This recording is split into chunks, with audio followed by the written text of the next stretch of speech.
Om Swastiastu, kembali lagi di Homemade. Kali ini saya akan membagikan proses awal sampai akhir dari pembuatan Neapolitan pizza. Bahan yang saya siapkan. Tahap awal, untuk adonan saya tuang dry yeast ke dalam air dingin. Setelah itu kita biarkan selama 10 menit agar yeast sedikit bereaksi. Selanjutnya saya campur garam ke dalam tepung dan kita aduk merata terlebih dahulu sebelum memasukkan bahan cair. Setelah garam dan tepung merata, kita masukkan olive oil sekaligus air yang sudah dicampur dengan yeast ke dalam tepung. Saya aduk merata menggunakan tangan dalam proses pembuatan adonan kali ini. Namun jika ingin lebih efisien dan kalian punya mesin adonan, kalian bisa menggunakan itu. Adonan mulai saya ulen di bowl, dan ketika sudah sedikit menyatu, saya keluarkan adonan dari bowl dan kembali saya ulen sampai adonan dalamnya menyatu dengan baik. Dalam pembuatan adonan pizza, kurang lebih kita harus memahami berapa komposisi dari setiap komponen yang diperlukan, agar ketika nanti adonan yang dibuat jadi dengan maksimal. Khususnya tentang pastry dan bakery, semua bahan yang akan digunakan sebelum menjadi hidangan, terlebih dahulu kita sudah memberi takarannya atau sudah ditimbang semua bahan karena sudah masuk dalam hukum dapurnya. Setelah adonan sudah kalis dan terbentuk, kita masukkan kembali ke dalam bowl. Kita tutup adonan dengan plastik wrap, pastikan tidak ada lubang udara yang masuk, dan kita istirahatkan selama 1 jam. Sambil menunggu adonan pizza mengembang, berikutnya kita membuat saus pizza. Untuk tomat saya gunakan tomat segar agar semuanya homemade dan irit biaya.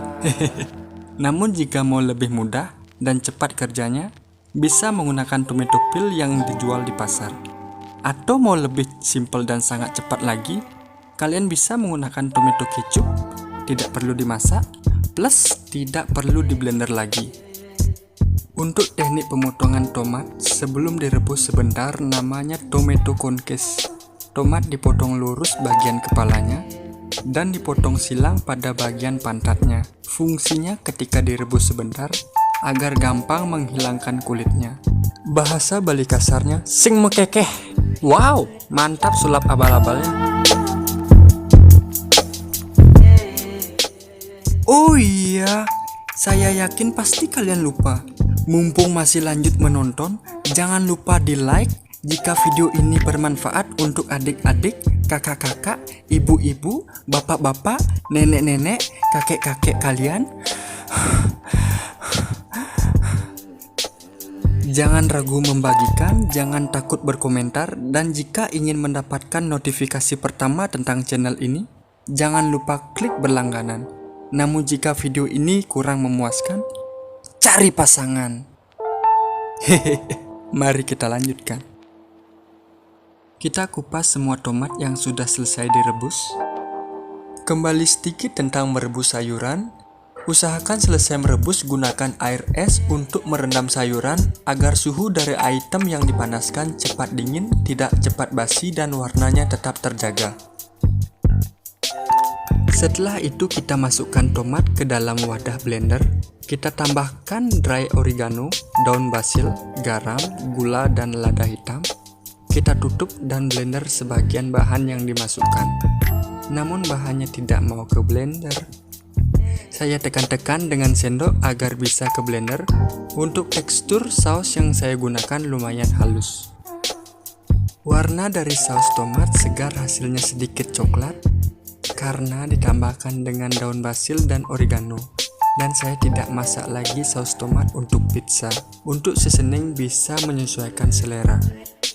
Oke, seasoning sudah dan saus siap digunakan. Saya tuang ke wadah yang bersih. Setelah 1 jam adonan sudah mengembang, saya buka plastik wrapnya dan mau lihat seberapa maksimal. Bagaimana menurut kalian? Saya akan keluarkan dari bowl dan saya mau bagi 2. Adonan pertama saya mau langsung cetak, sedangkan untuk adonan yang lagi satu, saya coba istirahatkan selama 15 menit.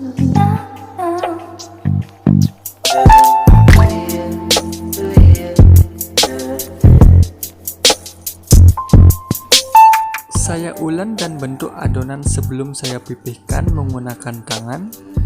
Adonan yang diistirahatkan saya tutup kembali menggunakan wrap. Sebelum kita cetak pipih bulat, pastikan oven panas agar ketika selesai membuat pizza mentah, kita bisa langsung masak ke oven.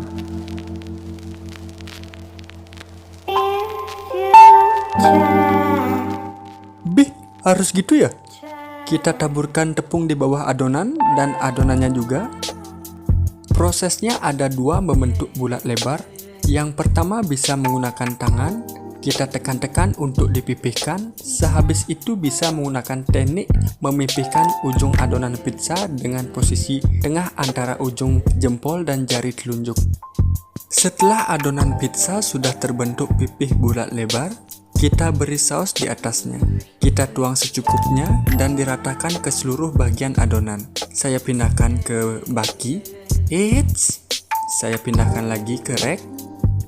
Seharusnya dari tadi, bro. Kita tambahkan topping mozzarella cheese di atasnya, tabur merata ke seluruh adonan, dan langsung kita bake selama 8 menit dengan temperatur atau suhu 250 derajat Celcius. Tahap pertama kita bake dengan panas kedua sisi, atas bawah. Nunggu ya. Ketika adonan sudah matang, kita ganti fokus panasnya menggunakan yang di atas untuk mencari color yang bagus. Setelah 8 menit, pizza sudah matang, kita akan taburi basil di atasnya dan kita potong bagi 8. Untuk color dari toppingnya sudah lumayan bagus. Yang pertama, namun adonan pizza yang saya bake pertama warnanya kurang colorful, masih kebanyakan putih sekelilingnya, dan tekstur dari adonan pizza kurang crispy yang pertama. Untuk taste tidak ada masalah, sudah lezat.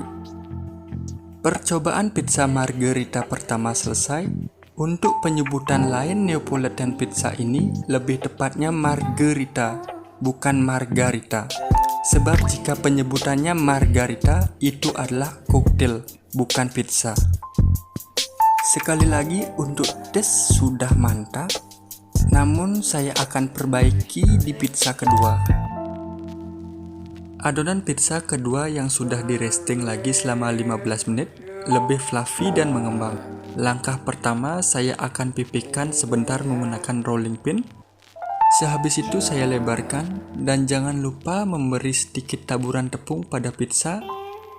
Setelah pipih lebar saya pindahkan ke baki yang kebalik agar kontak panas pada adonan lebih bagus untuk color dan kematangannya. Setelah itu saya beri saus tomat di atasnya. Kita taburi mozzarella cheese yang sudah diparut.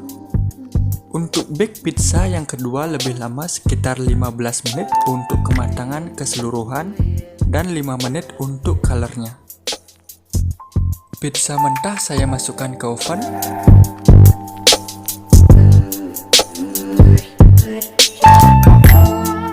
Saya turunkan suhu oven terlebih dahulu. Setelah total 20 menit saya bake, pizza saya keluarkan dan wow, colornya bro. Untuk adonan bawah pizza, kematangan dan colornya juga perfect. Sebelumnya terima kasih sudah menonton sampai habis dan terima kasih juga yang sudah ikut serta dalam pembuatan di balik video ini. Saya potong lagi menjadi 8 bagian.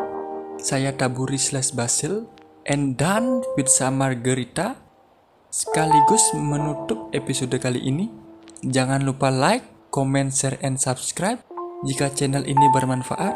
And see you in the next video. Ciao.